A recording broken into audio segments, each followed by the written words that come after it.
Container पर इस्लामी touch, container के नीचे नच पंजाबन नच, नच सोफिया।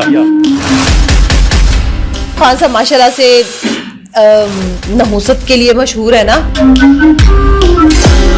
जिसके साथ जो करते हैं वो बाद में उस बंदे का पट्टे ही बैठ जाता है। 3 अरब डॉलर्स ये रिकॉर्ड रेमिटेंसेस हैं जो पाकिस्तान में आए हैं। मैं खान साहब को भी शुक्रिया अदा करूंगी क्योंकि उन्होंने पाकिस्तानियों को उकसाया था कि आप लोगों ने पाकिस्तान पैसे नहीं भेजे, उसका उलट ये हुआ कि इतने ज्यादा रेमिटेंसेस पाकिस्तान है। अगर किसी नल्ले को भी कोई इकोनॉमी नहीं पता ना, तो खान को भी इतनी पता थी। कैसे पता था कि बाहर से पैसे आते हैं। हाँ। उसका इंग्लिश में उर्दू तर्जमा होता है ज़र मुबादला। इसका सबसे बड़ा नारा था, करप्शन को खत्म करूंगा, चोरों को नहीं छोड़ूंगा। इसके दौर में करप्शन के इंडेक्सेस बढ़े और विद इन 3-4 इयर्स माशाल्लाह पिंकी पिन्नी का जादू चला। पाकिस्तान करप्शन का एशिया का सबसे बुरा मुल्क हो गया। ये वो कर रहा था ना कि कंटेनर पर इस्लामी टच, कंटेनर के नीचे नच पंजाबन नच, कंटेनर के ऊपर इस्लामोफोबिया, कंटेनर के नीचे नच सोफिया, नच सोफिया, नच सोफिया।